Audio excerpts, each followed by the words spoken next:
اللہ کے نبی صلی اللہ علیہ وسلم کا ارشاد ہے، جو شخص ایک حرف کتاب اللہ کا پڑھے اس کے لیے اس حرف کے عوض ایک نیکی ہے، اور ایک نیکی کا اجر 10 نیکی کے برابر ملتا ہے۔ میں یہ نہیں کہتا سارا الف لام میم ایک حرف ہے، بلکہ الف ایک حرف، لام ایک حرف، میم ایک حرف۔ کسی کو چند لمحوں میں 30 ریال مل جائیں، 30 ڈالر مل جائیں، 30 پاؤنڈ مل جائیں، 30 پاؤنڈ مل جائے چند لمحوں میں، کیا کہے گا؟ ہمیں کیا مزہ ہے۔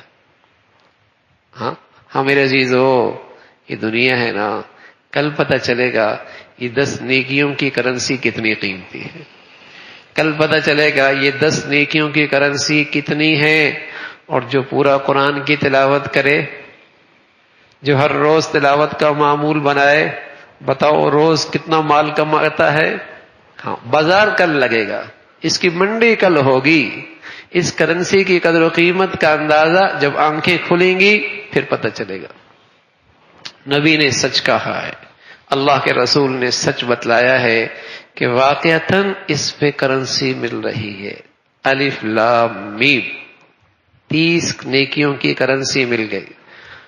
اور جو روز ہی صبح کی قرآن کی تلاوت کرتا ہو، اور ایک روایت میں رسول اللہ صلی اللہ علیہ وسلم نے فرمایا، میرا جی چاہتا ہے کہ میرے ہر امتی کے سینے میں کم از کم سورہ یاسین محفوظ، کم از کم سورہ یاسین محفوظ۔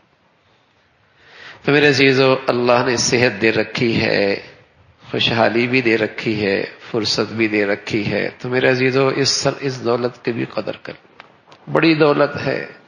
جیسے اللہ نے یہاں خوشحال رکھا ہے، کل اس سے زیادہ خوشحالی مل جائے۔ جیسے اللہ نے یہاں دنیا کی دولت اور مال دے رکھا ہے، اللہ کل نیکیوں کی شکل کے اندر بھی ہمیں مالدار بنا دے، پھر مزہ ہے نا بھائی، پھر مزہ ہے۔ اس دولت کا کیا مزہ جس کے بعد پھر فقیری اور محتاجگی ہے۔ تو خوشحالی کے ساتھ، دنیا کی فراوانی کے ساتھ، نیکیوں کے اندر بھی مالدار ہو، آگے بڑھنے والا ہو، بڑا ہی قابل رشک آدمی ہے، بڑا ہی خوش نصیب آدمی ہے۔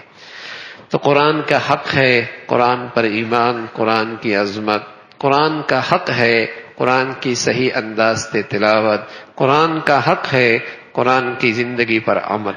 یہ قرآن کے 3 حقوق ہیں، یہ قرآن کے 3 حقوق ہیں۔ اس کی عظمت ایمان، قرآن کی تلاوت، قرآن کی زندگی پہ عمل۔